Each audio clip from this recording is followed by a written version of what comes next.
Halo, perkenalkan kami dari grup KKR 12 ingin mempresentasikan tentang hiperbilirubinemia pada neonatus. Hiperbilirubinemia pada neonatus atau yang disebut juga ikterik neonatorum adalah sebuah keadaan di mana terjadinya peningkatan kadar bilirubin dalam darah yaitu lebih dari 5 mg per desiliter. Hal ini dapat menunjukkan gejala klinis yaitu adanya pewarnaan kuning pada kulit, mukosa, dan juga sklera. Adapun kejadian ini dapat disebabkan oleh dua hal, yaitu penyebab fisiologi maupun non-fisiologi. Faktor risiko hiperbilirubinemia yang pertama ada kurangnya asupan ASI yang cukup, di mana kurangnya asupan ASI yang cukup ini akan berdampak pada bayi dikarenakan kurangnya asupan ASI yang cukup yang masuk ke usus untuk memproses pembuangan dari bilirubin tersebut. Hal tersebut juga akan terjadi pada bayi yang lahir prematur dan ibunya tidak memproduksi cukup ASI. Lalu yang kedua, adanya peningkatan pada jumlah sel darah merah, di mana adanya peningkatan jumlah sel darah merah ini akan berdampak bayi tersebut mengalami hiperbilirubinemia. Sebagai contoh, bayi yang baru lahir dengan prematur atau bayi yang menerima transfusi darah maupun bayi yang berbeda golongan darahnya dari ibunya. Lalu yang ketiga, adanya infeksi atau inkompatibilitas rhesus ABO, di mana berbagai macam infeksi yang dapat terjadi pada bayi ataupun yang dapat ditularkan dari ibu ke janin pada saat masih di rahim dapat berisiko tinggi terjadinya hiperbilirubinemia. Ikteros fisiologis adalah kondisi di mana adanya peningkatan kadar bilirubin pada bayi baru lahir sebesar 2 mg per desiliter. Kondisi ini dapat meliputi bayi cukup bulan ataupun bayi yang kurang bulan. Bayi cukup bulan yang menggunakan susu formula, tingkat bilirubin dapat mencapai 6-8 mg per desiliter dan diikuti oleh penurunan cepat di 2-3 hari berikutnya. Lalu diikuti penurunan lambat sampai 1-2 minggu setelahnya.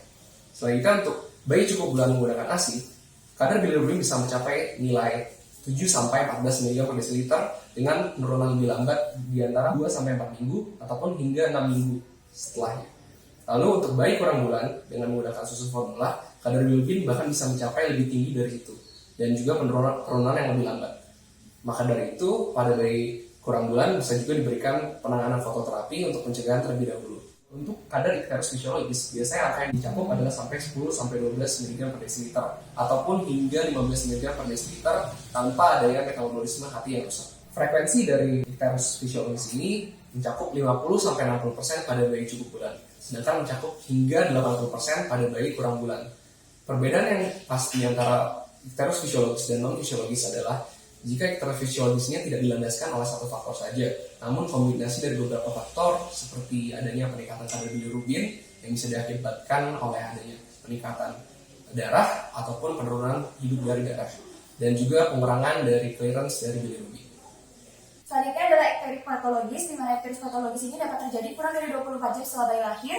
Kemudian apabila bayi memiliki serum total bilirubin yaitu lebih dari 0,5 mg per desiliter per jam.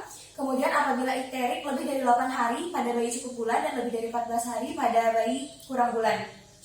Selanjutnya pada bayi yang memiliki ikterik patologik ini biasanya memiliki tanda klinis sebagai berikut, yaitu mual muntah, malas menetek, letargi, akipnea, apnea, penurunan berat badan dengan cepat, kemudian suhu jadi tidak stabil.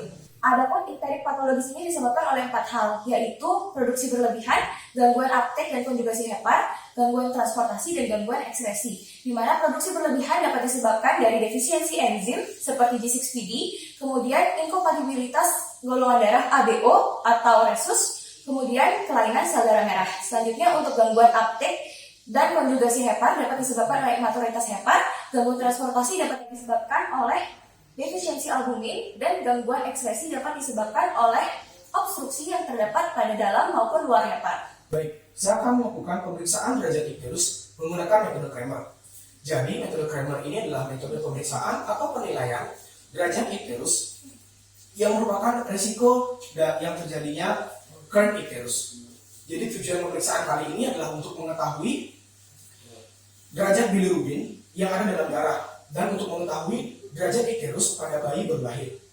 Adapun hal-hal yang perlu kita perhatikan, pemeriksaan kali ini harus dilakukan dengan pencahayaan yang cukup, tanpa menggunakan pencahayaan buatan. Karena dengan pencahayaan buatan dapat memperparah tingkat dari ikterus tersebut. Nah, kemudian kita juga dapat menilai keparahan dari ikterus ini dengan melihat usia dari pasien, kemudian bagian mana dari tubuh pasien yang berwarna kuning. Nah, sebelum kita melakukan pemeriksaan kali ini, ada baiknya kita melakukan inform consent kepada pasien, khususnya pada ibu ataupun wali dari pasien. Kemudian kita juga harus mempersiapkan diri seperti mencuci tangan dan menggunakan APD. Nah, lalu kita akan melakukan pemeriksaan icterus ini.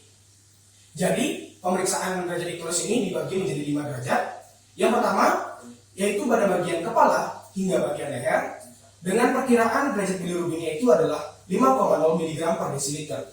Kemudian, derajat kedua yaitu adalah pada bagian dada hingga di atas umbilikal dan punggung pasien, dengan perkiraan derajat bilirubin yaitu adalah 9,0 mg per desiliter. Kemudian, untuk derajat ketiga yaitu pada bagian bawah umbilikal sampai ke paha pasien, dengan perkiraan derajat bilirubin yaitu 11,4 mg per desiliter.